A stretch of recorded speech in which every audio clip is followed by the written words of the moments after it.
Vous êtes le président du groupe Santiane. Après une année 2017 plutôt réussie pour le groupe, comment se passe ce début d'année 2018 ? Est-ce que vous êtes sur le même trend que l'exercice précédent ? Oui, on peut dire ça. L'année 2017 était en effet une bonne année. On a fait une belle croissance, autour de 30% de croissance d'activité, de chiffre d'affaires. Et on s'était fixé pour objectif, comme on l'avait d'ailleurs annoncé, de faire une croissance chaque année dans les 5 ans qui viennent de 20% d'activité. Et on devrait dépasser cette année nos objectifs et se situer plutôt proche de 30%. Donc on est assez content de la façon dont l'année qui n'est pas finie se profile. Santiane est plutôt axé sur la santé individuelle, je parle sous votre contrôle.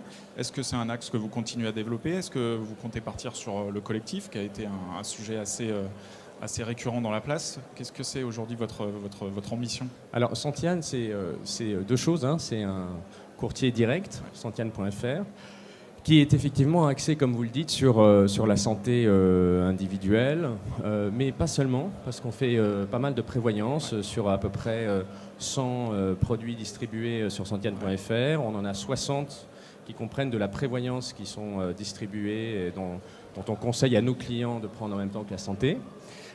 Et puis c'est aussi la raison pour laquelle je suis là aujourd'hui, c'est Neolian, un courtier grossiste qui est de plus en plus important. Et Neolian, lui, est déjà très diversifié, contrairement à l'image qu'on peut en avoir.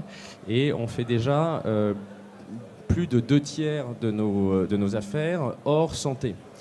Donc la santé individuelle, c'est peut-être 30% des affaires qui sont distribuées par nos courtiers partenaires sur Neolian Santé et Prévoyance. Je rappelle que Neolian, le nom de notre grossiste s'appelle Neolian Santé et Prévoyance. On pourrait d'ailleurs maintenant presque inverser Neolian Prévoyance et Santé. Et dans la prévoyance, j'entends beaucoup de produits individuels, donc des produits qui couvrent l'hospitalisation, qui couvrent le décès. On a une ligne d'affaires qui se développe beaucoup avec nos courtiers partenaires, qui est l'obsèque. On travaille aussi à des produits encore plus diversifiés, encore un peu plus loin de nos bases historiques, comme la protection juridique, qui marche très fort. Et on lance sur le salon aujourd'hui des nouveaux produits, un produit perte d'emploi, un produit d'assurance chien et chat, où on réinvestit ce marché auquel on croit beaucoup, et un produit temporaire d'essai qui est très attendu par nos partenaires. Donc, pour répondre à votre question, est-ce qu'on fait que de la santé ? La réponse est clairement non. On fait beaucoup de prévoyance. Et pour répondre à l'autre partie de votre question, qui était la collective, eh bien, la collective, c'est pas notre métier. On a des confrères qui font ça très bien. On avait fait une incursion dans ce segment d'activité au moment de l'ANI, au moment où il y avait une forme d'effervescence de marché. Tant dans notre canal direct avec Santiane.fr, où le marché est vraiment très petit, le marché direct Internet de la petite collective, et que dans le canal grossiste, où nos partenaires sont très concentrés et développent leur savoir-faire sur l'individuel. On axe notre cœur de cible, c'est vraiment les particuliers. Combien de courtiers partenaires chez Neolian Santé ? Alors, nous, ce qui nous intéresse, c'est les courtiers qu'on appelle actifs, c'est-à-dire ceux qui produisent vraiment et distribuent vraiment, conseillent vraiment des clients tous les mois, parce que si on compte le nombre de codes juridiques, on se fait toujours plaisir en annonçant des chiffres très, très gros. On a à peu près 500 courtiers actifs chez Neolian, qu'on connaît tous bien, avec lesquels on se développe, qu'on fait grandir, et ils nous font grandir aussi. Donc c'est vraiment une fertilisation croisée de la relation qu'on entretient avec nos courtiers. Et là-dessus, je dois dire que eux nous le disent et nous le pensons aussi, notre partie grossiste a gagné beaucoup en maturité ces dernières années. On a pu faire quelques erreurs. On est une entreprise qui avoue quand elle part sur un mauvais chemin. On a fait énormément de progrès en ce qui concerne la gestion de nos contrats, la qualité de la mise en gestion, la qualité de réponse au courtier, la qualité de réponse aux clients du courtier. On a aussi maintenant beaucoup gagné en maturité en ce qui concerne l'équilibre des produits. On a des produits qui ont un équilibre technique excellent, ce qui nous permet d'afficher des revalorisations très faibles. Alors on arrive aussi au salon du courtage, un peu comme nos confrères, avec des nouvelles en ce qui concerne les revalorisations. Et on est à 0% de revalorisation en santé individuelle. Donc ça, c'est vraiment un point très fort. Et pour le portefeuille, je parlais des affaires nouvelles, et pour le portefeuille, on est autour de 2%. Donc on est vraiment sur un équilibre où l'assureur, nos assureurs partenaires ont gagné en confiance. Et pour nous, quelque chose qui est très important, nos courtiers partenaires on gagne chaque année un peu plus en confiance chez nous. Et c'est d'ailleurs pour ça que chaque année, ils distribuent plus d'affaires que l'année d'avant. Et donc on est sur des taux de croissance d'activité importants que je vous rappelais tout à l'heure. Un petit point sur l'activité emprunteur que vous avez lancée il y a quelques mois, comme beaucoup d'acteurs d'ailleurs sur le marché. Est-ce que ça fonctionne? Est-ce que vous arrivez à tirer votre épingle du jeu? Alors, nous avons lancé un test en assurance emprunteur sur la partie Santiane.fr, donc sur la partie où on s'adresse directement au consommateur final. Et on est une entreprise très marquée par une culture entrepreneuriale et très marquée par une culture aussi de test and learn, comme on dit en bon français. Ouais. Donc on essaye plein de choses et puis il y a des projets qui marchent et des projets qui marchent moins. Et ce projet emprunteur, il est plutôt à classer au rang des projets qui marchent moins. Et là aussi, on n'a pas peur tellement d'être transparent et de communiquer dessus. On a une équipe, on avait une équipe pilote de nos conseillers Santiane à Paris de quatre conseillers et notre bilan quelques mois après ce test qui n'a pas été concluant, c'est que comme vous l'avez dit dans votre question d'ailleurs, il y a une forme de ruée vers l'assurance emprunteur cette année à la faveur des changements réglementaires, à la faveur de l'amendement Bourquin, etc.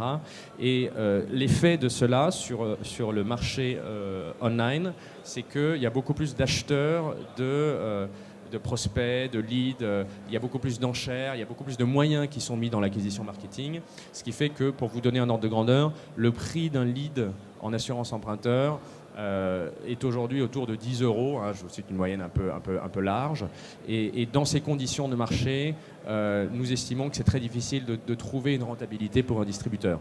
Donc, pour l'instant, on met en stand-by, mais comme nous sommes d'un naturel opportuniste, on ne se privera pas de revenir sur le marché si les conditions de marché évoluent.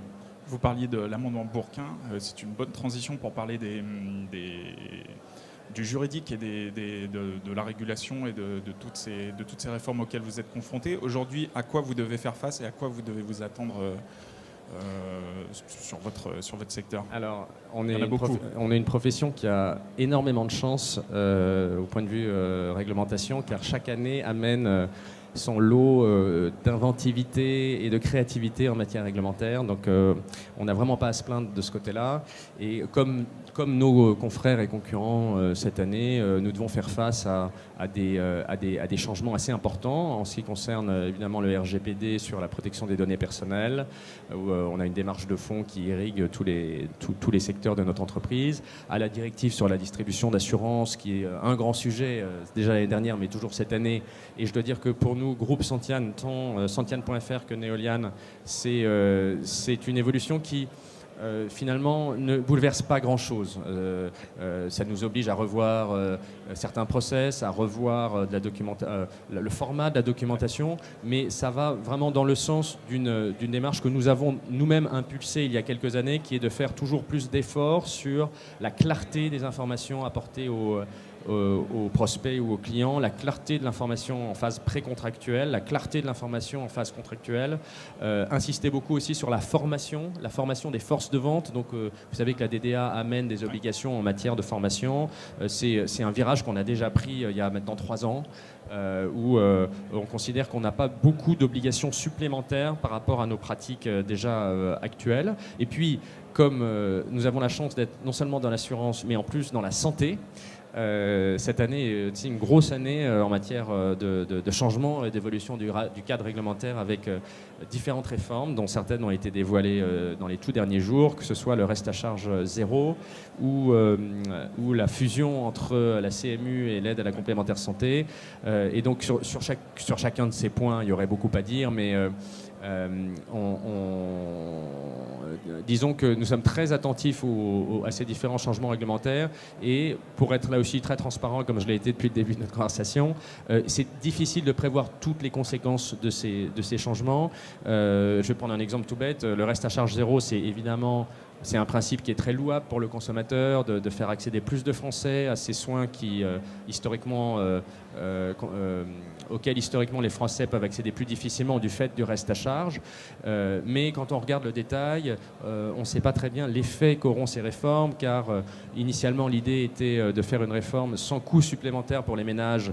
Mais quand on regarde les premières estimations du coût pour les complémentaires santé, on parle d'1 milliard d'euros de dépenses supplémentaires liées au reste à charge zéro, en optique, en dentaire, en audioprothèse. Eh bien, ce milliard d'euros, il va bien falloir trouver des clients d'assurance pour le payer. Quant au reste à charge lui-même, il y a des effets de report. On ne sait pas bien le nombre de clients qui vont opter pour le panier de soins à reste à charge zéro, ceux qui vont rester sur le panier libre. En optique, par exemple, les montures vont être plafonnées plus bas qu'aujourd'hui.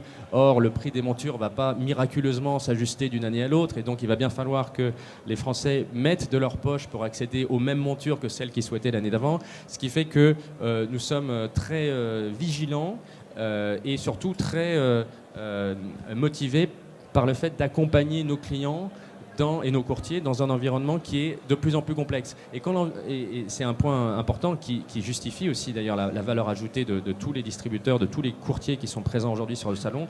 Quand l'environnement devient de plus en plus complexe, eh bien, le conseil a une place de plus en plus importante. Et donc le conseil que nous pouvons